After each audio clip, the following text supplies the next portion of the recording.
Introduce the session a bit informally. We're very pleased to have Dr. Clint Longenecker with us. Many of you know that he's become somewhat famous around the Navy without any of us having met him because of this article that he published a while ago called the Bathsheba Syndrome, which first came to the attention of the Navy, I think, at the Command Leadership School here on base, where a student drew it to our attention, and I think John Meyer passed it to Admiral Weisskopf, who passed it to the VCNO, who then sent it to all the flags in the Navy. And I think the reason that they did it was that they were obviously troubled by the amount of reliefs for cause going on in the Navy, and thought this was at least perhaps a plausible explanation for what was going on. As you know, if you read the piece, it's a thought piece. It's not empirically based, and I think Clint has got some more recent research that'll take us a little farther down the road on that.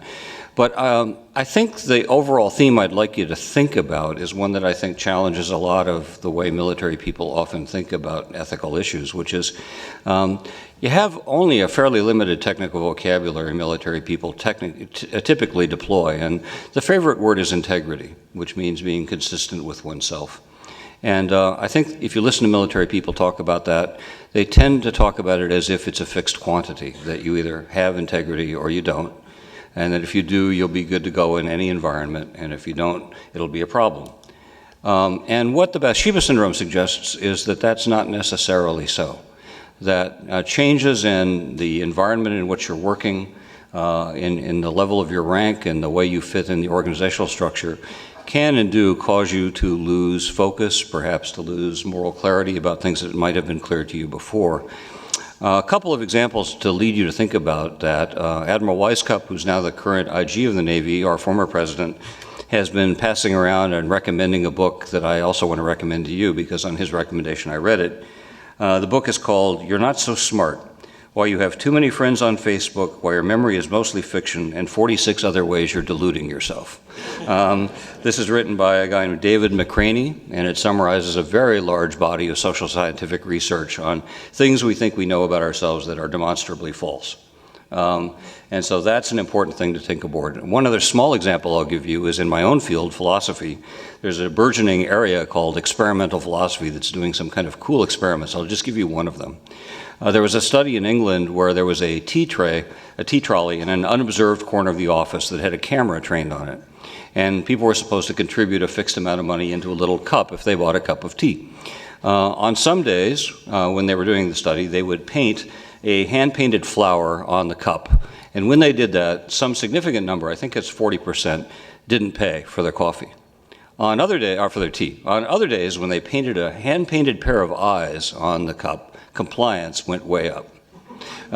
Which goes to show something kind of interesting, that, maybe we are evolutionarily hardwired to think if we're being watched, we behave differently than if we're not, even if the watching is as simple as a hand-drawn pair of eyes. So that's the kind of issue that Clint is going to help us think about today. He would be the first to tell you he works primarily with business people, and he will probably share quite a lot about his work with senior executives.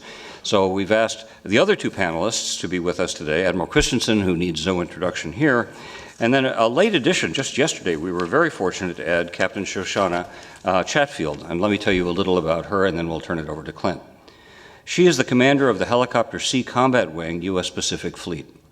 She's a native of Garden Grove, California. She graduated from Boston University with a Bachelor of Arts and received her commission through NROTC. She received a Master's of Public Administration from Harvard and a Doctor of Education from the University of San Diego.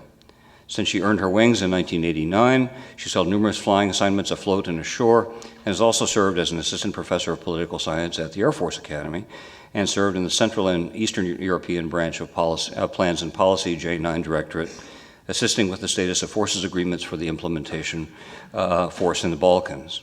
More recently, she was assigned as Deputy Executive Assistant to the Chief of Naval Operations, and subsequently commanded a provincial reconstruction team in Farah Province, Afghanistan. She reported as Deputy Commodore of the Helicopter Sea Combat Wing, U.S. Pacific Fleet in June 2010 and took command in August 2011. So that is your panel, and over to you, Dr. Longenecker. Thank you very much.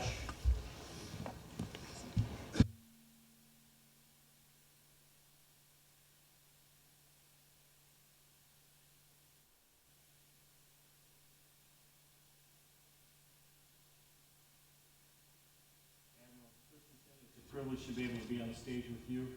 Captain Chatfield, thank you for the opportunity to learn a little bit more about what you do. Dr. Martin, Cook, thank you for the invitation to be here. I'm going to move very, very quickly. According to research, the average person can listen to about 250 to 550 words a minute. Depends on who you talk to. The average speech is, and Colonel, you were awesome. We really, let's give it, would you stand up for us and let's give it up for one more time.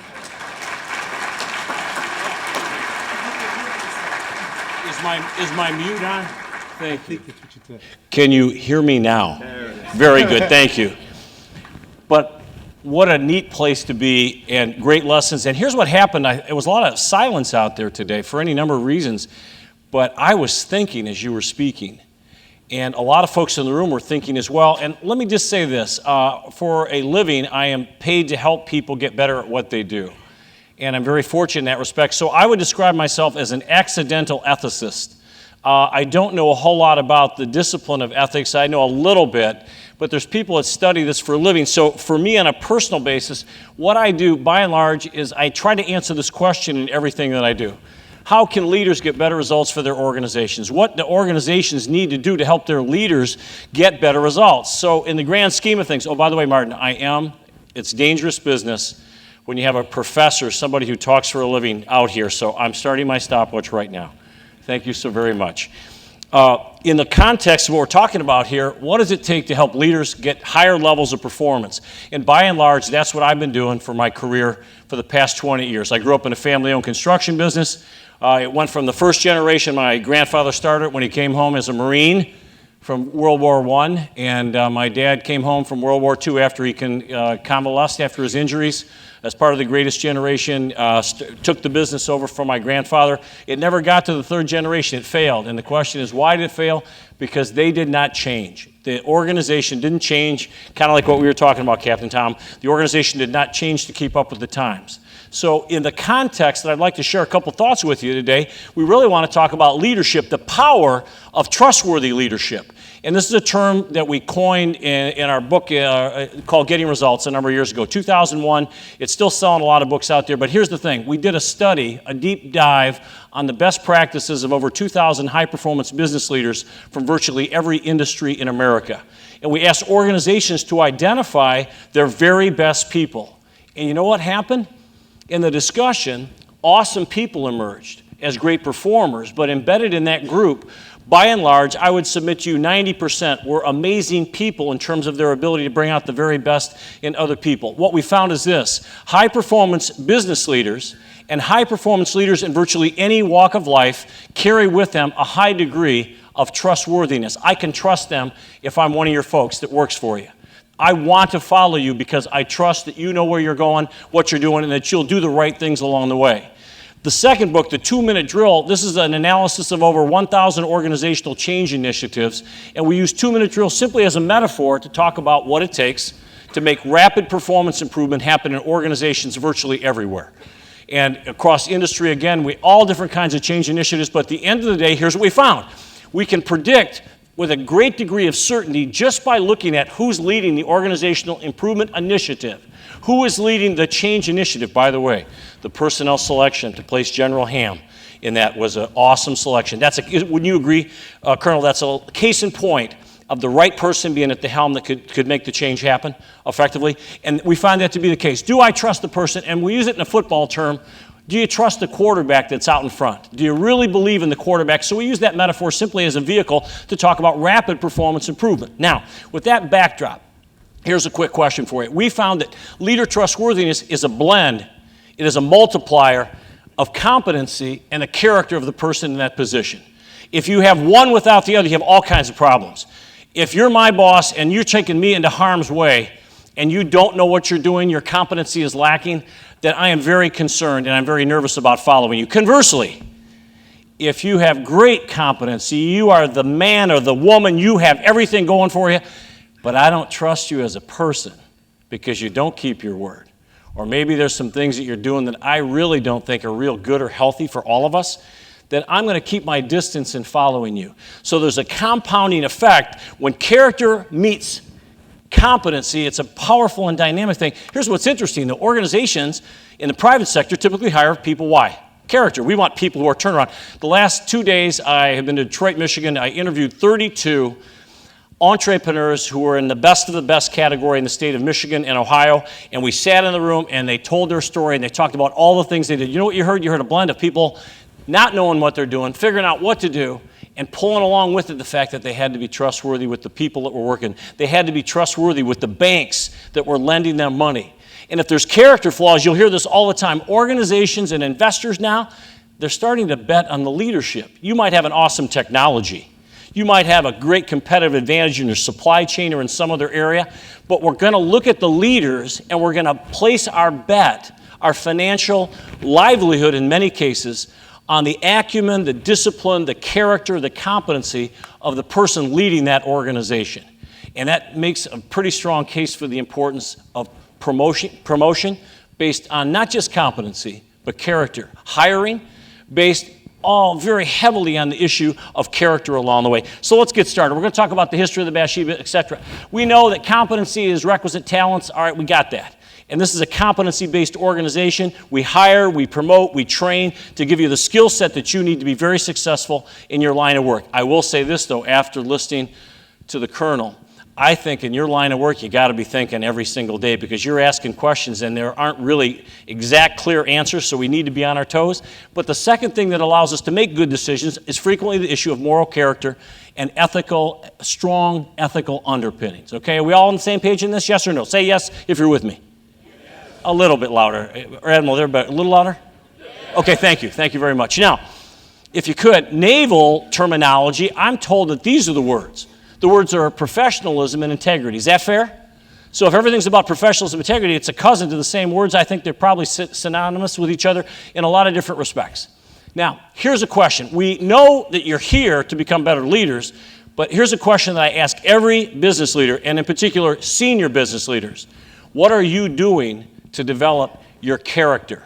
What are you doing to make sure that your character is where it needs to be and that you are a person who's worthy of the trust and the engagement and the responsibility that's being placed on your shoulders? The issue of character in a lot of places is talked about very meekly, and we pass out books on effective leadership or why to do the right thing and all these other books that are floating around there, and that might be the extent of an organization's focus on the single issue of character. But now in that context, I'd like you to follow along with me. And this is a quote, and please make note, this is really important. Character is really important, and in an interesting perspective, it's really important for people that handle money. So here's a quote from a CFO, and embedded in this quote is a couple of very good lessons. Any business leader worth their salt needs to lead by example. All right, we all got that. That's what you folks do, which is not an easy thing to do these days. Would you agree that that's agreeable? Yeah? Okay, it's not an easy thing to do. All of us need to be reminded on a regular basis that a leader's reputation and a lifetime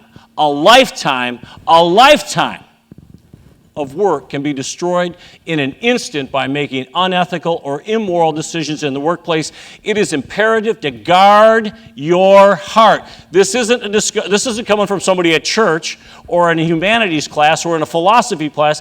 This is coming from a CFO who says you need to guard your heart from going down the dark path. And here's the question. What's he say? That confronts us all.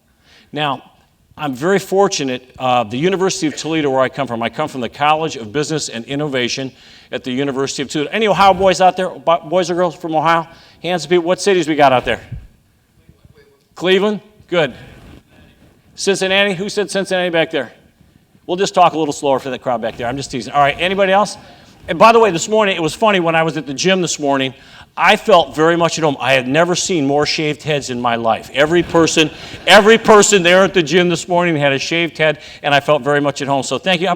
There's a number of very good-looking guys out there today in that regard as well. Now, the dark path that confronts us all could be any number of things. Here's a question, and let's go back and talk about empirical research here. Here's a question. If you ask in an interview setting, why do business leaders do unethical things? That's a pretty straightforward question. 80+% of the time, this is going to be your answer. What would you say? Why do business leaders do unethical things? Oh, here we go. Look, you're right there. It's greed. People want more money. They want more stuff. They want to make more sales. They want to blah, blah, blah, blah, blah, blah. The list goes on, but it's almost always driven by avaricious behavior, greed. All All right, now, change one word in the definition. Watch what happens. Why do successful business leaders do unethical things? So why do people who are already successful do unethical things? Who's going to jump in? You know the answer. Linda, can I ask you to jump in? Power. Here we go. Keep going. Besides power? All right, here we go. There's no checks and balances. Subordinates will not stop them. Absolutely true. What about ego? Brother, what do you got for me? Ego? All right, blow it up. Come on. That's why we have bald heads. It keeps that ego in check, if you would. All right, now look at the lineup. Here's the lineup. Arrogance. So people who are successful do unethical things because an arrogance creeps into the successful nature of what they're doing. Secondly, ego kicks in here. Rules don't apply. Oh, wait a minute. The rules apply to everybody else but you? Okay. Or me? Because I'm successful, I'm going to bend the rules. And look at now greed kicks in. Greed kicks in fourth in the ranking.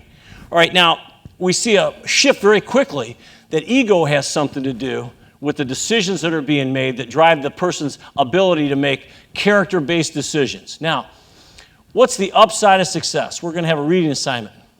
Take a second, just read the screen if you would.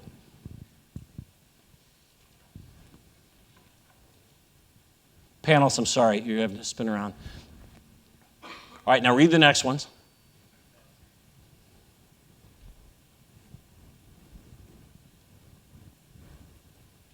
And then read the last batch here.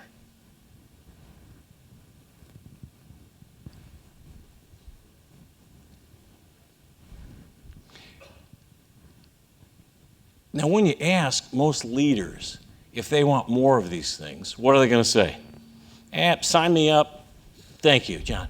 Sign me up. We want more of these things. Why? Well, hey, what's not to like about a better position, a title, more influence, status, and walk your way through the list? Well, here's the downside of it. If we ask the question, what's the downside of success? And oh, by the way, everybody, look at me if you would. We don't talk about the downside. We don't. We do not talk about the downside. So if we ask people to stop and take a couple minutes and tell us what's the downside of being successful, and Martin mentioned I have the opportunity to do a lot of executive coaching with senior level business leaders in all different kinds of companies. One of the things I really enjoy about my hat is that I have my teaching responsibilities, which I take very, very seriously. I love to teach. It's a transfer of knowledge. It's life-changing. It's a great thing. I absolutely enjoy it, and I get to teach people of all ages, and it's awesome. But I also get to do research, and I get to write, and I enjoy that as well. And then finally, I get to put on a servant's hat on a regular basis in a lot of different ways to help people. So one of the things that I'm very interested when I interact with people is, what are you doing that's helping yourself develop as a person? By the way, if you want to talk about rock stars, I was at an interview yesterday. I interviewed a 37-year-old guy whose business was $33 million about 2.5 years ago, and he's just cracking $800 million. And he's all of a sudden a rock star. And I'll tell you what, you think he's got a few challenges with some of this stuff? What do you think? Look at the lineup here.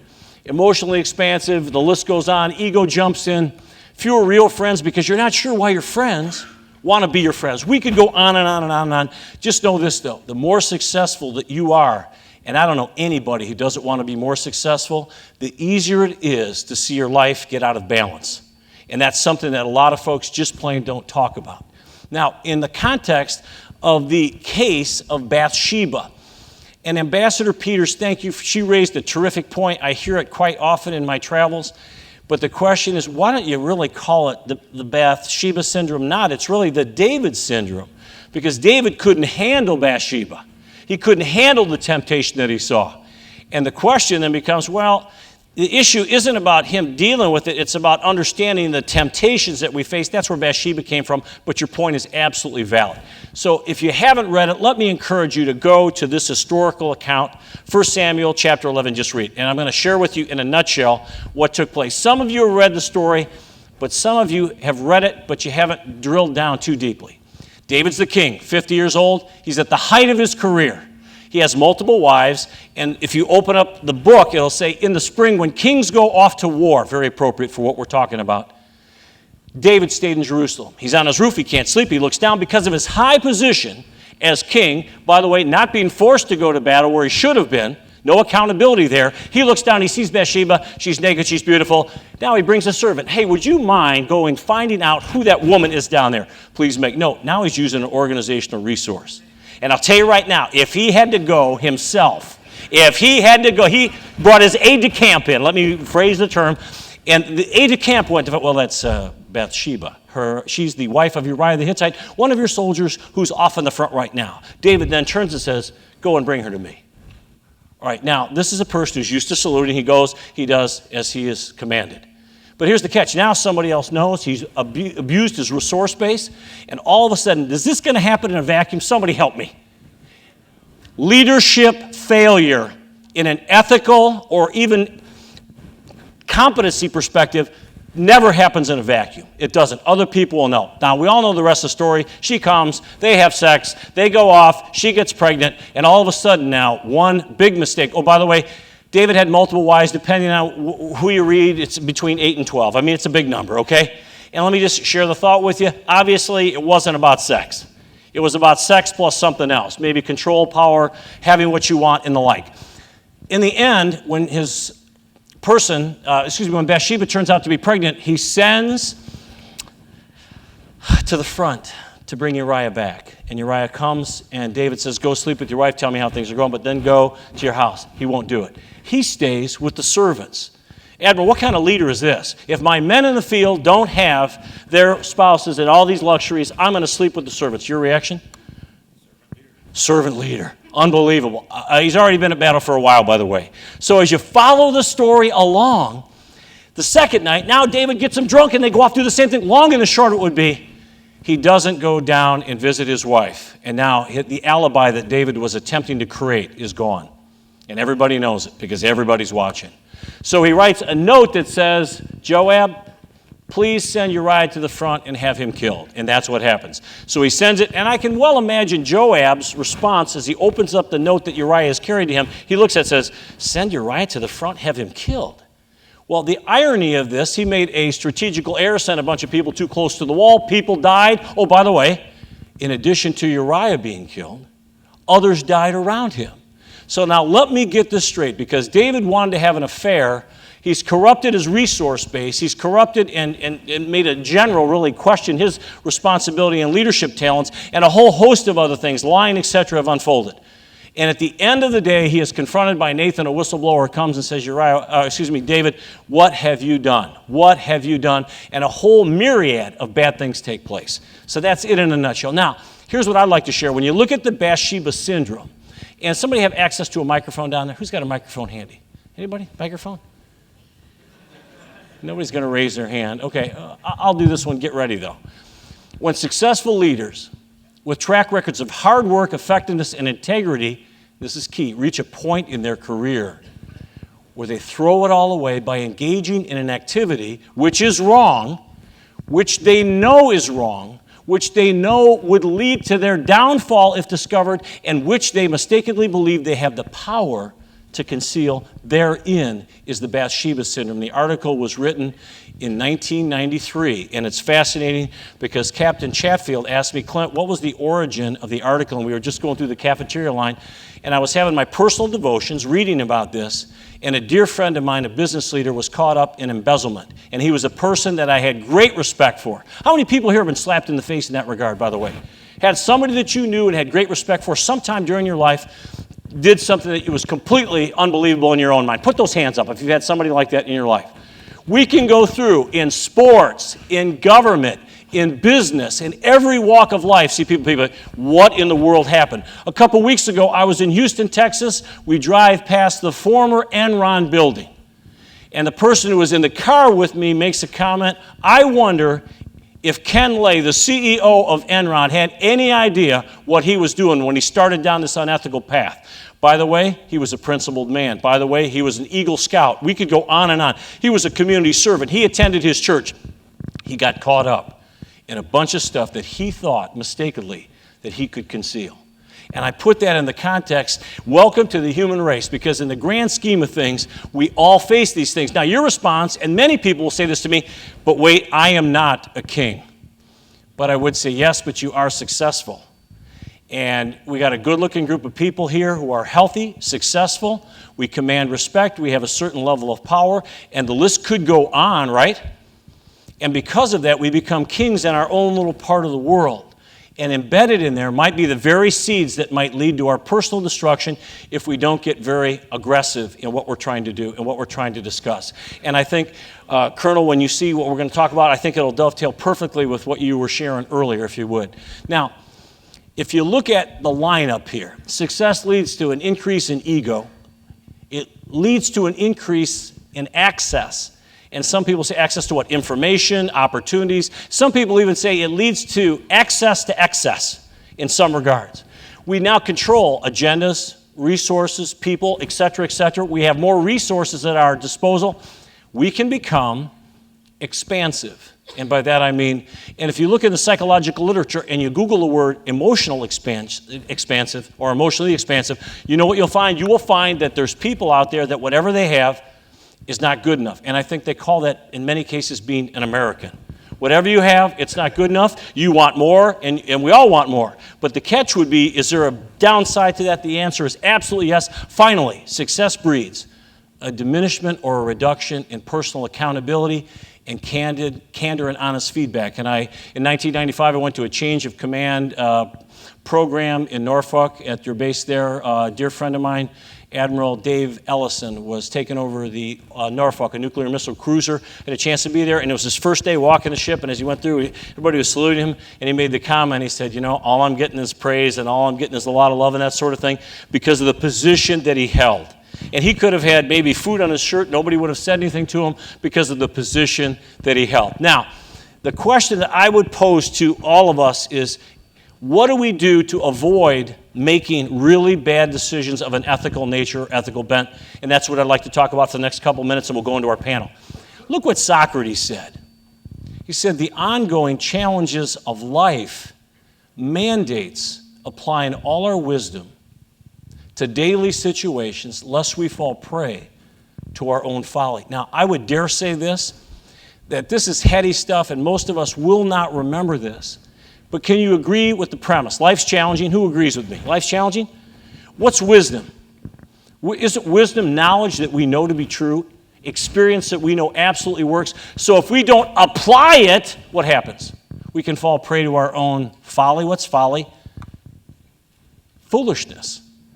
Absolutely. Now, you're not going to remember this, but I think you're going to remember this one.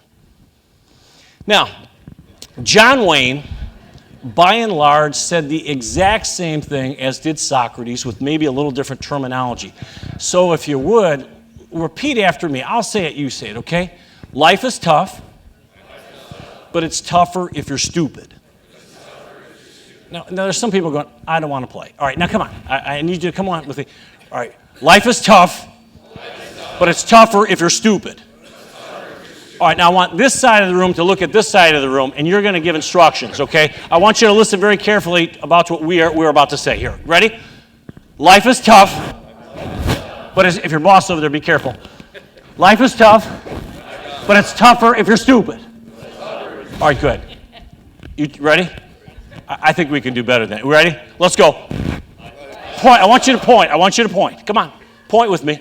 Life is tough, but it's tougher if you're, one more time, we got to practice. Life is tough, but it's tougher if you're stupid.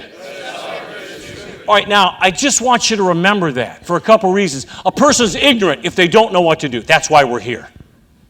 We're stupid if we know what to do, but we don't do it. And we're wise if we know what to do and we have the discipline to do the right thing. Now, with that backdrop, here's some things that we've learned by interviewing, by discussion groups, by focus groups with business leaders about how to deal with this issue. Point number one, every leader, and please make note, it is every leader faces Bathshebas or temptations that they must conquer if they're to remain successful and build on that success. We don't like to talk about this. This is uncomfortable stuff. Here's the footnote that I think is noteworthy. I was at a church a couple years ago. They brought in a visiting pastor, and he said, I'm going to do a quick survey with the members of our congregation. How many people here have ever lied? Raise your hand. And literally, okay, we don't have to do that here. But for a reason. Literally every hand goes up. He goes, how many people here have ever cheated at anything? And literally every hand went up. He said, how many people here have ever stolen anything in their entire life? Hands are going up. And he says, well, I feel right at home here with a group of liars, cheats, and thieves.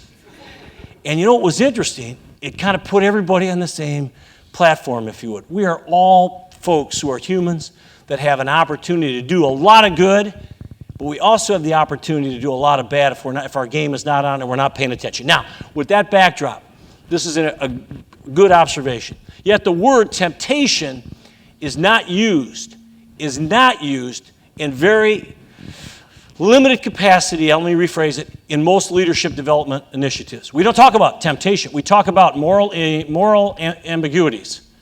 We talk about ethical conundrums. We talk about all kinds of stuff, challenges to our integrity. We don't talk about temptation. Now, if you look at the definition for temptation, a desire for something bad, unacceptable, a desire or craving for something, especially something considered to be wrong, that we yield to. Secondly, incitement of specific desires, the incitement of a desire or craving in somebody for something usually considered to be bad or wrong or bad, not good for that person. Finally, it's a cause of desire, somebody or something that tempts an individual or group with something that's not in their best interest. And then finally, look at the synonyms: lure, attraction, inducement, enticement, excitement, desire, craving, urge, impulse, compulsion, longing, appetite, and the like. All right, so when you put this in context, do you and I have things that we face wrongdoing in our job? The answer is yes. But we're in an organization, like my organization, we don't talk too much about it. And if you do, that's a great thing. If you talk about ethical failings and you analyze it, you break it down, and you go through case studies, there's great learning to be had along the way. Secondly, in this discussion, and this is an important one, the higher you rise, the greater the exposure to temptation and the farther the fall. And ironically, when you interview a frontline supervisor and you ask them this question, in your position right now as a frontline supervisor in this factory, what potential wrongdoing or trouble could you get into? They'll say, well, we could falsify time cards, we can falsify production reports, we might be tempted to take resources and tools and the like, okay? We could put that stuff out there. But the list is a fairly narrow list, all right? Abuse of power to boot. If you move up a notch, more things get on the plate. And as you go to the higher levels of organization, you'll hear more things on the plate: insider trading, embezzlement, lots of other things because of control of resources and a whole bunch of other stuff. All right, so the higher we go. So we're doing a workshop with 100 business leaders, senior people, and we asked them a simple question at a break on a little survey they filled out. How many people here have been faced with an ethical temptation in the last 30 days because of the position they hold in their organization? Not your private life, at work. 81.3% of the folks shared that with us. The next day in the program, we put that number up there, and one of the senior people stood up, and he said, that's a big number, isn't it? He goes, but I want to know what the other 16.7 of you are doing, because you're obviously not getting much work done if you're not being tempted. And I thought it was fascinating because they're willing to confront the fact that everybody's being tempted out there. Now, in this context, the biggest defense that most business leaders are going to share with you starts with you. Develop, if you would, a code of conduct. Moral codes of conduct are in every organization. I greatly appreciate, Colonel, when you held up the Constitution. Have you read it? Because that's an awesome document, and it's not necessarily a quick read, but it's an awesome read. Fascinating to me, in organizations, a lot of places will have codes of conduct, principles of discipline, and the like, what we stand for, and people haven't even read them, or they've had to read them and sign off. I believe it's imperative that every person in this room develop a personalized code of conduct. And you know what's neat? Most of you, many of you, already have by the way you live your life. Now, I'd write it down, I'd look at it, I'd refresh myself, I'd share it with a friend. Because what's your mantra? Well, I know what my mantra is. I have been put on earth to help other people be successful. And in doing so, I will serve God, my family, my fellow man, and I'll do so passionately. That's my mantra. And I have, in parentheses, always doing the right thing. Always. Now I repeat to myself on a regular basis. People say, well, isn't that kind of hokey? It works for me. And I think being reminded of what you stand for is critically important. You want to clearly articulate what you stand for as a leader in your part of the naval world, the Marine world, the Air Force world. You want to make sure that you identify your greater purpose. And finally, you want to make sure that you remind yourself that you have an exceptionally higher calling as a leader in an awesome organization. Make sense? Point number 4, develop a temptation map of the ethical and moral challenges that you face in your current situation. So what does your map look like? What do you face? And a lot of times, this is something, by the way, very, very few people will have this discussion. Very few people will articulate it. Because if you went through and we asked a gunnery sergeant in the Marines, what are the ethical temptations or wrongdoings that you could get caught up in your position? It could be significantly different from a flag officer or a pilot on an aircraft carrier. Fair? The key would be similarities, yes, but nuance, and the devil is in the details in this discussion. So when we go through this and we do this mapping process with business leaders everywhere, we ask people to identify, based on the position they hold, what temptations they face in their organization. The number, all right, so I'll share a temptation map. This is from 137.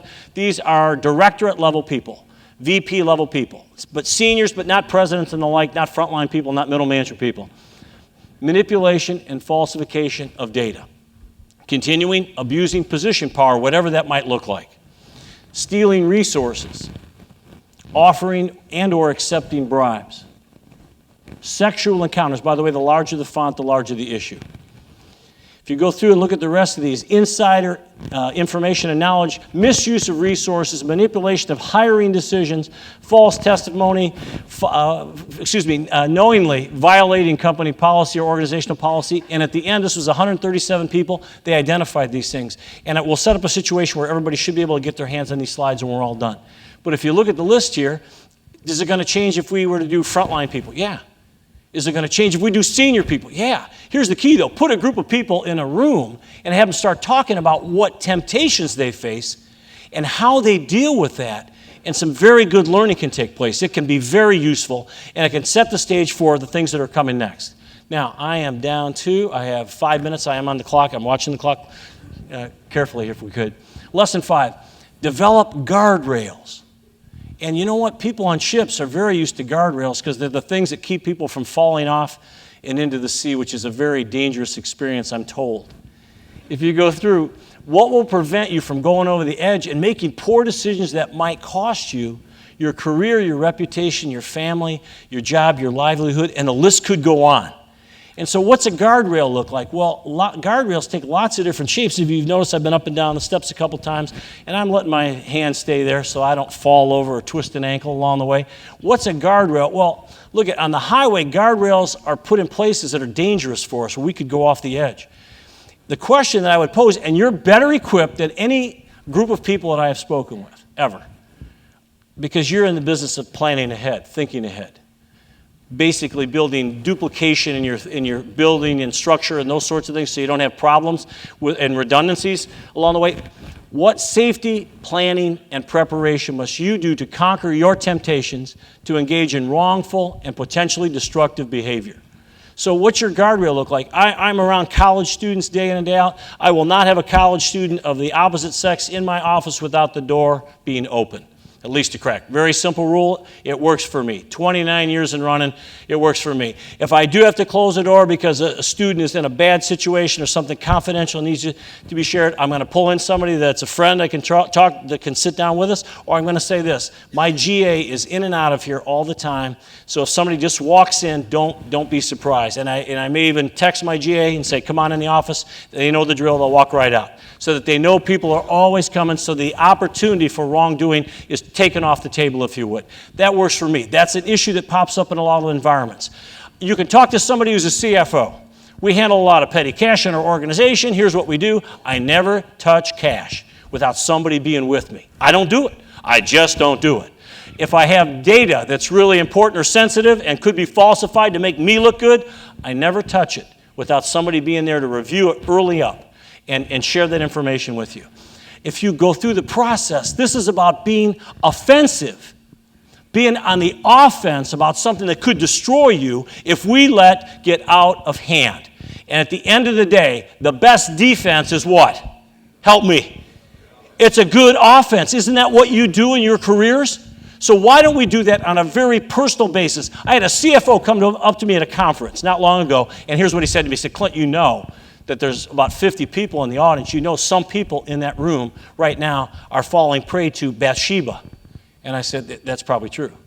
And he said, well, what do you think? Should we talk about that stuff? So I said, we're going to talk about it in the afternoon. And by the way, all our discussion, all our training about ethics training and making principle-based decisions, it's never in that context. It's always in the context of this is what it takes to get better results. This is what it takes not to be a good leader, but an outrageously good leader. This is what it takes to be a game changer in the organization. Oh, by the way, if you have an ethics program in most institutions or most organizations, unless it's required, people aren't coming. But if you talk about the fact, we're going to help you pump up your character so you can lead at a higher level, people will show up in droves. Why? Because everybody wants to be successful. So with that backdrop, let me continue here. Lesson 6, rehearse how you're going to respond to each of the various temptations that you will face. Don't you build scenarios for every situation you face in the military? Well, isn't that what you want to do in your personal life? Once you identify your big 5 or 6 temptations that could destroy you if you don't get your arms around them, open up the newspapers. Bribery here, embezzlement here, sexual liaison here. We could go through that list. People who were smart, articulate, principled, and intelligent made decisions that destroyed their very lives, their very careers. Why? And the answer is because they didn't have a game plan and they didn't have preparation and they may not have had the discipline or support system to effectively deal with that threat that they faced. Now, when I ask people why they did something really stupid or potentially unethical in business environments, here's what people frequently say: I just wasn't thinking. I just wasn't thinking. And as we look at what you do for a living, if you're not thinking, what can happen in your world? Bad things. And I'll tell you what, from the bottom of my heart, and I want you to know, I speak to about 15,000 people a year all across the country. This is the most exciting experience for me to come here and spend time with you good folks because I have such great respect for the military, and I have great respect for the Navy, and I have particular respect for the Air Force as well. Why? Because you're looking out for the rest of us. So I want to say from the bottom of my heart, thank you.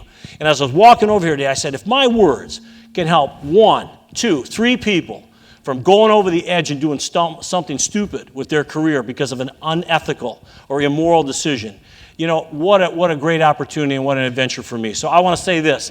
A lot of people aren't thinking about these things, and when we don't think, bad things happen. Now, home stretch. This is key to me. Foster an accountability relationship with persons who are strong and honest enough to be your mentor, accountability partner, and watchdog. Fascinating research on this subject is this: 17% of business leaders and leaders as a whole have a mentor. Now, I think the Navy's maybe stronger, Air Force stronger, military, because we tend to mentor each other. But in the private workplace in America, people don't get a lot of help. They're on their own. In our study on high-performance business leaders, a full 79% of people that were in that sample had a mentor, had an accountability partner. They had somebody that they could talk to in any situation to get life-changing advice, and here's why. When confronted with an ethical temptation or a moral trial, immediately tell somebody that you trust and seek their assessment, their input, their guidance, and their support, because as soon as somebody else knows, what happens? Things change because you're forced to articulate it out loud. And I got a phone call back in January. One of my former MBA students, 5 years ago, is in his office. He's a plant manager with one of the big 3 automobile parts suppliers. And this person calls me and says this: Clint, I just had an organization that we're looking at outsourcing our maintenance with. I said, that's awesome. Tell me what's going on. He said, the guy was in here. We're taking bids. The guy came in and handed me an envelope with $10,000. And he left. He said, I want you to look at this before you make your decision. Hand me this envelope, and left. $10,000 cash in it. And he wanted his company to get the bid. And so the first thing he did was call me. I said, so what are you going to do? He goes, well, I'm going to give it back. I said, all right, keep going. What else is going to happen to that person? And I'm like, here's the neat part.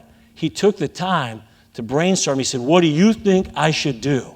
Even though he knew what to do. What's good about this? Somebody else knew, and the accountability on a plant manager, not significantly different from a ship captain, went up along the way. Great practice along the way. Build it in. Now, last point, and I will come back because I am right at 36.5 minutes, my bad. Change or die. An article was written in 2005, Fast Company magazine, that later turned into a book of the same name, written by a fellow by the name of Alan Deutschman.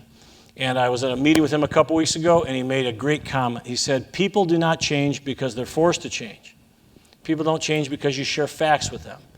And people basically aren't going to look at this thing and say that, boy, I'll tell you what, I'm not going to change because of all these things combined. So we can look at facts, we can look at force, we can look at a lot of things. People change when they're going to change from the inside out.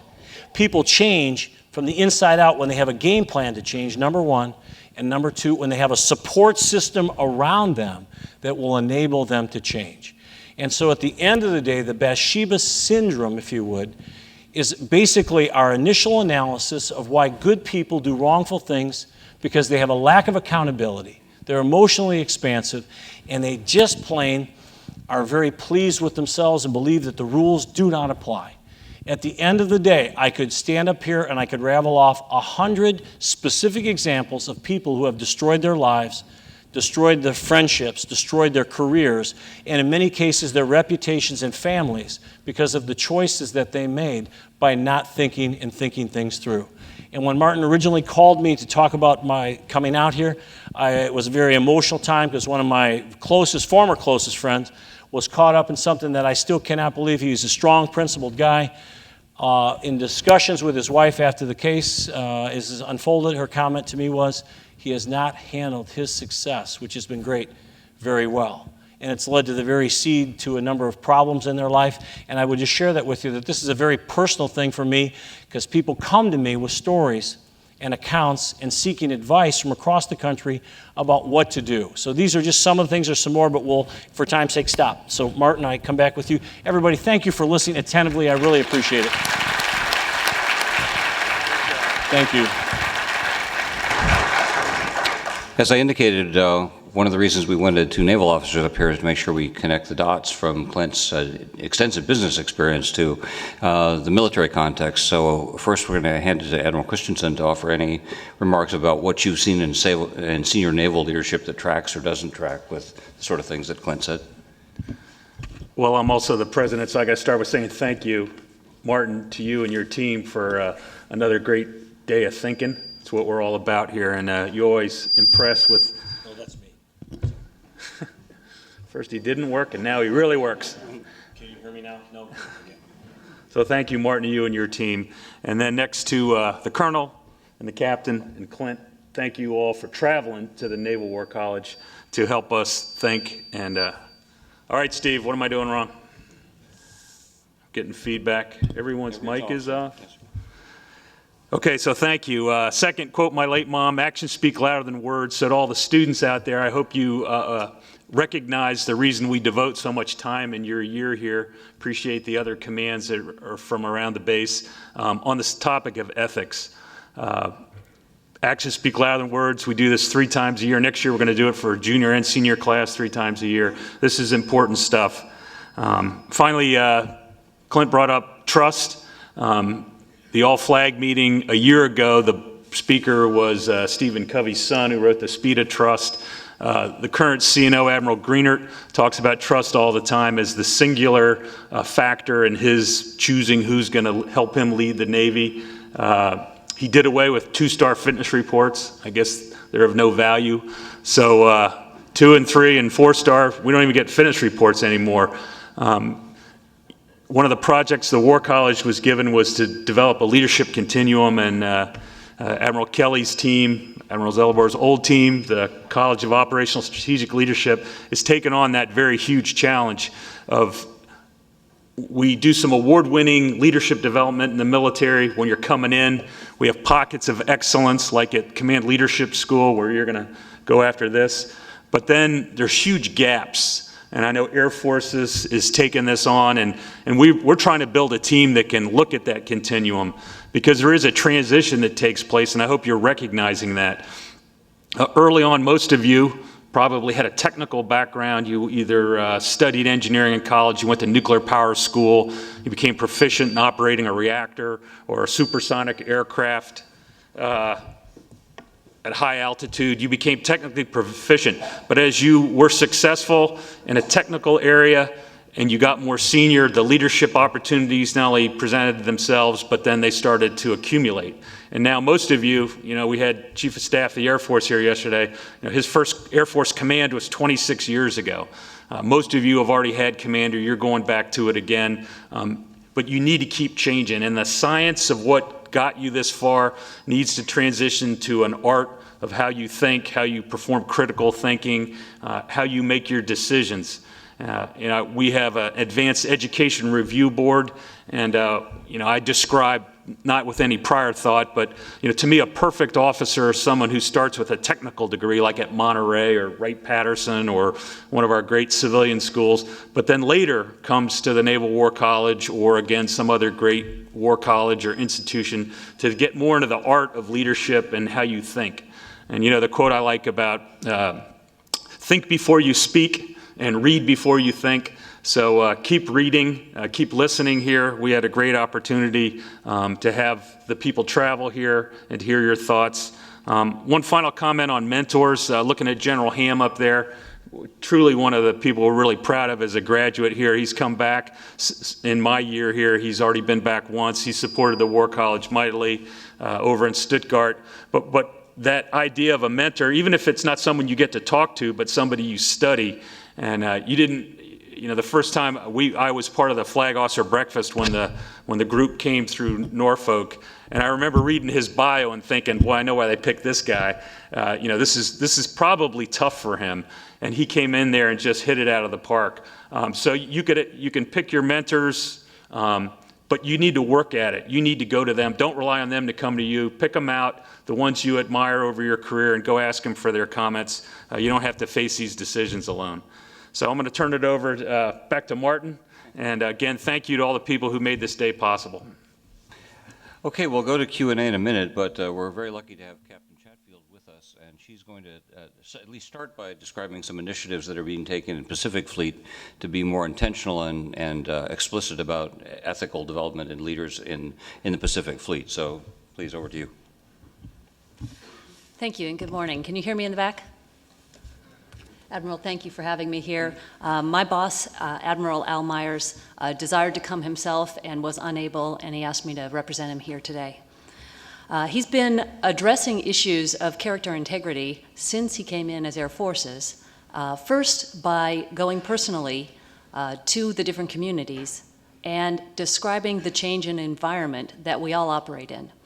So the first thing, and I think the thing that is peculiar to the military, apart from business, which you mentioned, is that you talk specifically about bad decisions in the workplace. But yet we hold a public trust. And so we talked earlier about that oath of office and the thing that is a common bond between us, that bond of respect for having given that oath. And an enlisted member gives an oath also to obey the orders of the president and the officers appointed over him. And so that connection that we have, that trust with each other, and that public trust, which we hold as an institution as the highest in the nation, puts us in an obligation to have conduct which is commensurate with that level of respect. And when there's a loss of trust, it affects the organization throughout.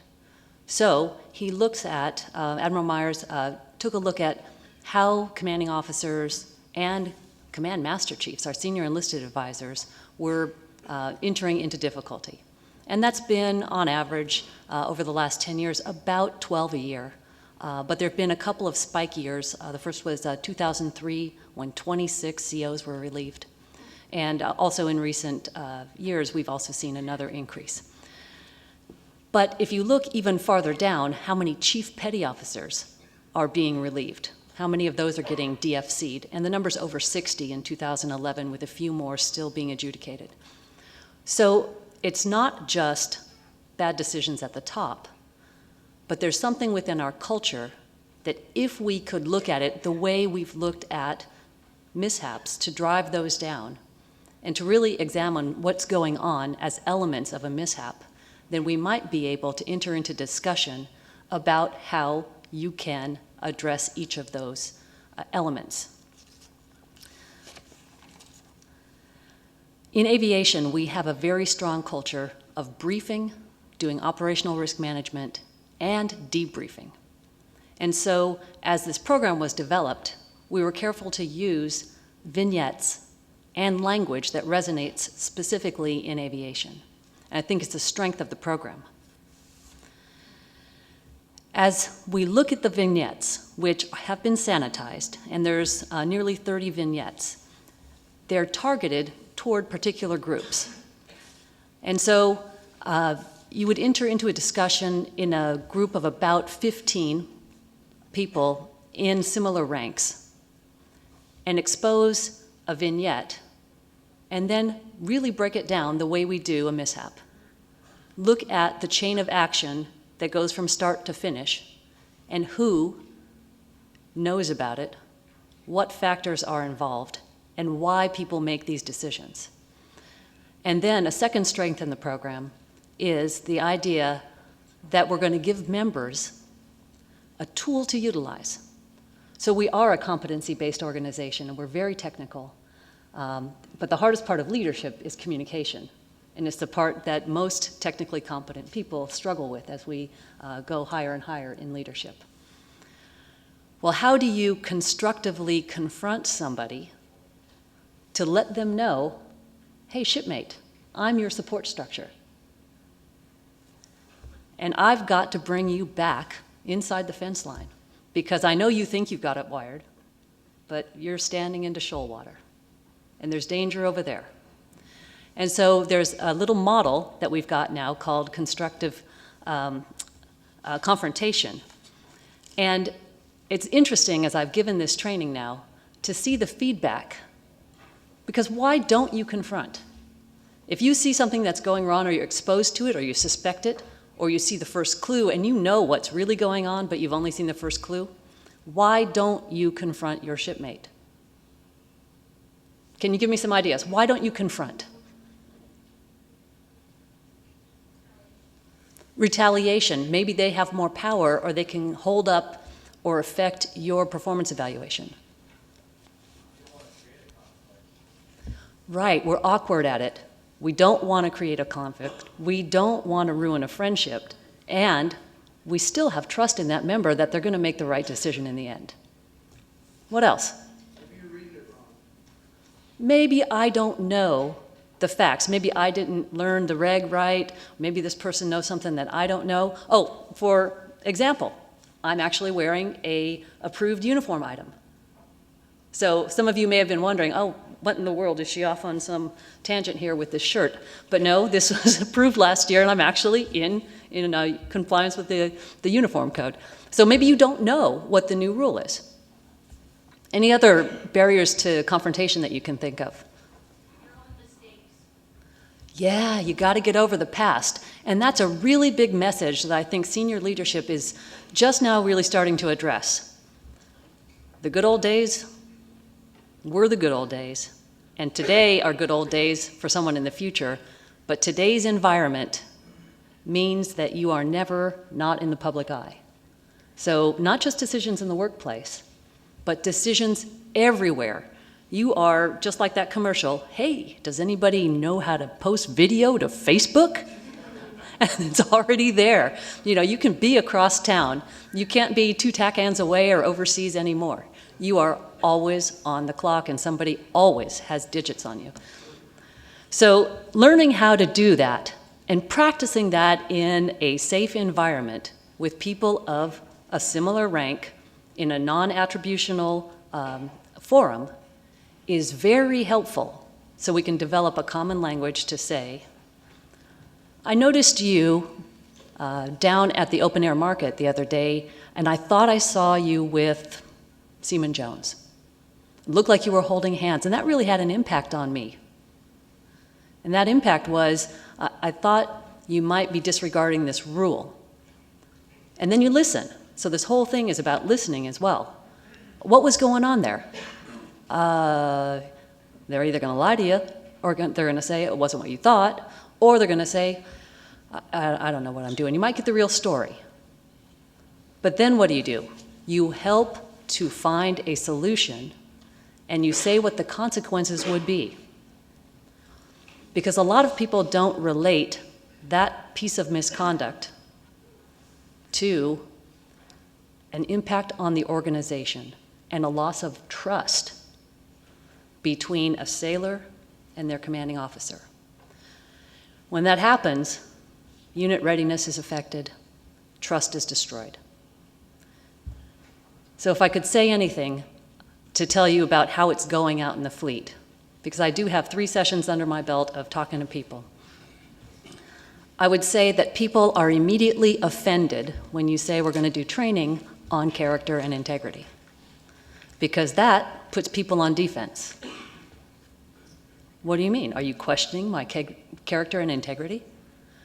So feedback to the air boss is, well, maybe it's part of a leadership development continuum. Character and integrity is a point of contention right now, just even the name of the training. Also, I noticed that officers are more likely, when you ask them, get to the point in the scenario, would you confront the person? The officers that I've spoken to would all tell someone else. The enlisted that I spoke to all would tell someone else. But the chief petty officers, they will confront you. They like the training. Air Boss has not decided yet on a periodicity for this sort of training. If you do a lot of scenarios or vignettes, it would take a long time. If you do 1 a quarter, it might not take very long at all during the workday. The training came at a bad time. We did the Don't Ask, Don't Tell training. It was all hands. Last month was Sexual Assault and Prevention Awareness Month, and we had 4 focus lectures that we had to do. But yet the Air Boss felt that this was important enough to personally train us and to have us personally train each of our sailors in our commands within 90 days of receiving that training. And the impact of this, I think that's probably the last point of contention from people who are exposed to it, is, aren't you just measuring my performance, how I can implement the training? What really are the measures of effectiveness of a program like this? And I think that's probably something that you've struggled with in your research. What are the measures of effectiveness? How can I point from this investment to that outcome? And I would say that there's no statistically measurable effect that he's driving to. But he is driving for a learning organization that takes on this discussion about our culture and about our integrity for an outcome that's to be determined. That's all I have.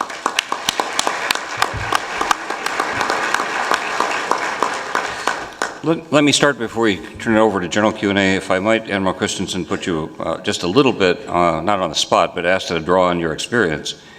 The hypothesis of the Bathsheba syndrome and other things like that is that the moral world you live in gets considerably more complex as you rise in rank. I just wonder if you could draw the arc in your own career from where you were about these issues sitting here where these guys are to where you are sitting where you are now. How's that landscape changed for you? Back to my earlier metaphor, it's from a science to an art. It's from right and wrong, stealing a candy bar at the store, to things now, just the ethics of decisions to, for me, the thing that's high vis for flag officers is travel, spouse travel, travel claims. I mean, those aren't the thing. I mean, those are the things I talk about a lot with my staff. They're probably sick of me talking about it, and the JAG, because it is such a high visibility area. But that arc, it gets more and more doing the right thing. It's easy to say do the right thing. Defining what the right thing becomes the challenge. And how you spend your time. There's a million choices and dilemmas. One of the things is a life out of balance. I think was one of the downsides of success is you get a life out of balance. Well, okay, going to go to the lacrosse game yesterday, probably my son's, he's running out of lacrosse games for me to attend, but there's other things. Where's your time best spent? I could spend every minute of my tour here sitting in the classroom with you and be happy. I mean, as far as being something that's interesting, but what is my job? You have these conversations with yourself. So you asked a question about an arc. It gets harder. The consequences are greater. The visibility is greater. Whenever I listen to the colonel talk, you get to this point. Should I resign or should I keep going? Can I change things better inside or outside? That's when it's really fun to read. I always throw that lifeline out to you, is read people. None of us, no matter how hard you think your leadership challenge is, none of us, it's not the first time it's happened. And you read about great leaders and the great dilemmas they have and the ethical choices. There's lots of examples. So long answer, it's the easy part, stealing the candy bar is long, and I did that when they asked the question about, I lived in Lemoore, California. I stole a 2-cent Tootsie Roll Pop when I was in first grade. My mother, rest her soul, made me tape 2 pennies to a 3x5 card, walk back. She found it in my pocket, knew I didn't have any money, asked where I got it. I'm coming clean here. 2 pennies on a 3x5 card, had to go up to the guy at the little market and apologize for taking it. And, none of us are perfect. I hope you don't feel threatened by this. None of us are perfect. But those 2 cents on a 3x5 card have been replaced with much greater challenges. And quote my mom one last time, the reward for a good job in the Navy, or in this case, the military, the reward for a good job is a harder job. And you are going to a harder job of ethical leadership. You're being watched. You're being graded, you're being evaluated, and it's going to keep getting harder. But say, good, I'm glad I'm the one that gets to handle this hard job. It got to be me. Be glad, wade into these decisions, and be appreciative that you're the one that has been given this harder job. Let's give it up for Mama Christensen. Yeah. She did good work. Yeah. Okay, quickly, Clint, any comments on what you heard before we throw it open? I just wanted to add that, so many of the things that you all face on a daily basis, there's a lot of nuance in there. And I would add to that, the nuance will get you in trouble, it'll get you demoted. It could create, all kinds of issues in your life. But be particularly careful of the landmines that can kill you. Be particularly careful of and I think if, these folks were gracious enough to send me some materials. I've done some reading over the years about the Army and some other branches of the service of the ethical failings that have taken place there. And in many cases, it's not the simple or little, it's not the complex stuff that causes careers to explode. It is stuff that if you were looking at it, you'd say, what were they thinking? Because it involved drugs, alcohol, fraternization, falsification of information, any number of what many people would politely call improprieties, but we would just say flat out wrongdoing, if you would, that has led to their careers. That's the stuff where, in David's case, he looked at this, he knew that adultery was wrong, and yet he believed he could cover it up, or he could beat it, if you would. And at the end of the day, that was a black and white landmine that he stepped on. And and I would just share one other thought too. We're doing a line of research right now, and this is back to the comment about the origin of the article. 1993, Dean and I wrote this article, and my research has been, instead of looking at the ethical part, I keep coming back to it because of the Bathsheba article, which is all over the place. It goes in cycles. And if you Google search it, you'll see that it goes through spurts, if you would, of people showing great interest in it. But at the end of the day, it's an old story. But open up the newspapers or the Stars and Stripes on any given day, we'll see mirror images of it. Yeah. Okay, we're ready for a Q&A from the audience, please. And we'll stop recording at this point, please, Steve. Yes, please.